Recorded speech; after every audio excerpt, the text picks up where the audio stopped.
I am Professor Knowledge. Welcome to my classroom. Facts provided by historyfacts.com. Subscribe to their newsletter to receive daily history facts in your email. Here is today's useless history.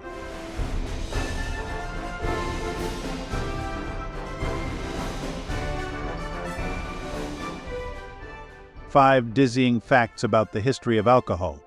From gastropubs to college campuses, alcohol is present wherever people socialize, but liquor, beer, and wine didn't just pop up overnight. These libations have a rich history dating back millennia. In fact, alcoholic beverages even predate many ancient civilizations. The earliest known fermented drinks date back as far as 13,000 years ago, when a beer like porridge was brewed in a cave near modern-day Haifa, Israel. In the many centuries since, booze has played a pivotal role in countless cultures. It's been used as currency, cultivated in monasteries, and even distilled by America's first president. So grab your favorite cocktail and keep reading for 5 facts about the history of alcohol. Grape-based wines originated in modern-day Georgia around 6000 BCE. The winemaking industry as we know it began more than 8,000 years ago with a group of farmers in a region of the South Caucasus now home to the country of Georgia.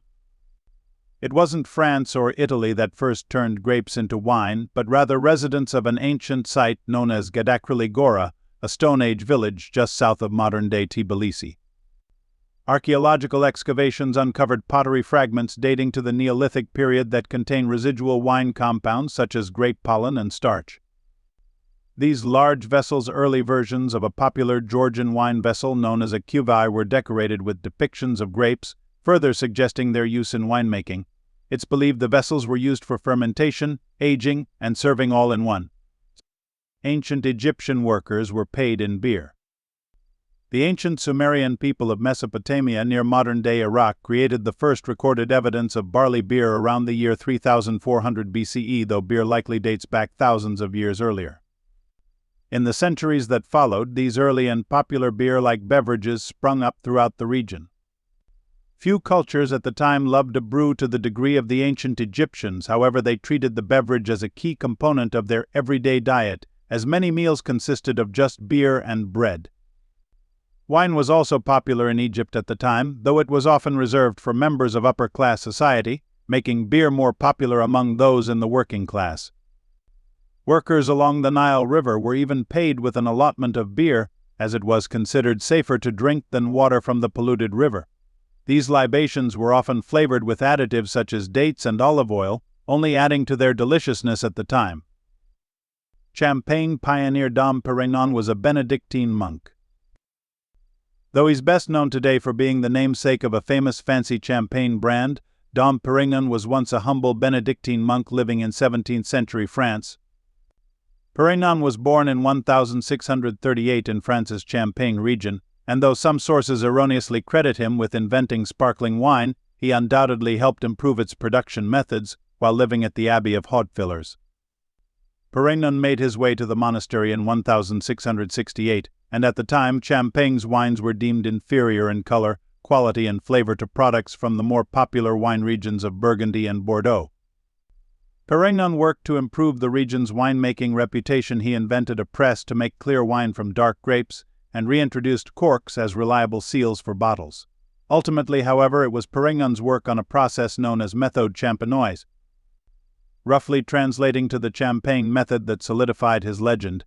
He sought to better understand how the region's cold weather impacted wine and how the buildup of carbon dioxide caused certain bottles to explode. Perignon went on to produce fizzy wines that the French were initially less fond of, but proved to be extremely popular with his English customers. George Washington ran a successful whiskey distillery. The history of whiskey long predates the United States, as the first written record of any whiskey liquor dates back to 1324 in a medieval manuscript known as the Red Book of Ossory from Kilkenny, Ireland. Over the next several centuries, the liquor expanded internationally, becoming one of the most popular alcohols in America. In 1797, one very famous American opened up a whiskey distillery of his own, the first president of the United States, George Washington. After stepping down from the presidency earlier that year, Washington was encouraged by his plantation manager James Anderson to use the vast expanse of his Mount Vernon estate to open a whiskey distillery. Anderson believed doing so would be a wildly profitable endeavor, and he was right. A stone house large enough to contain 5 whiskey stills was built on the Founding Fathers' estate in October 1797, and by 1799 the distillery was producing nearly 11,000 gallons of the liquor. That's a sizable chunk larger than the 650 gallons produced on average by other Virginia-based distilleries at the time, making Washington's distillery among the largest in the nation.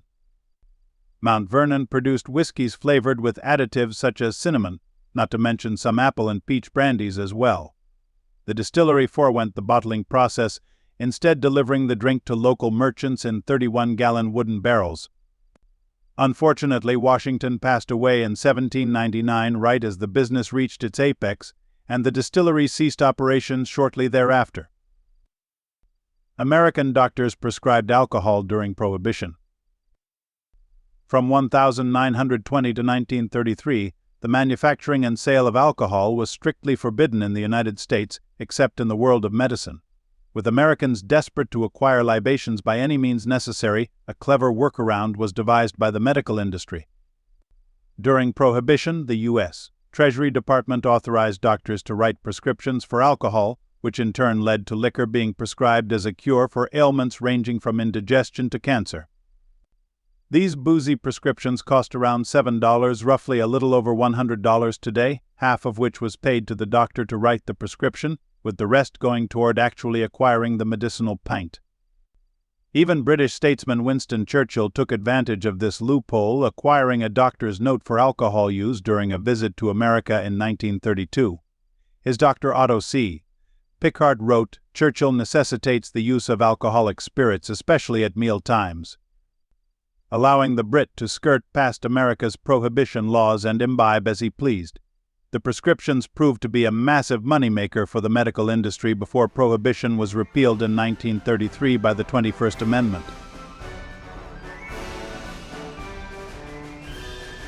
Thank you for joining me in my classroom today. As always, you can find more useless history at roguemedianetwork.com or anywhere you get your podcasts.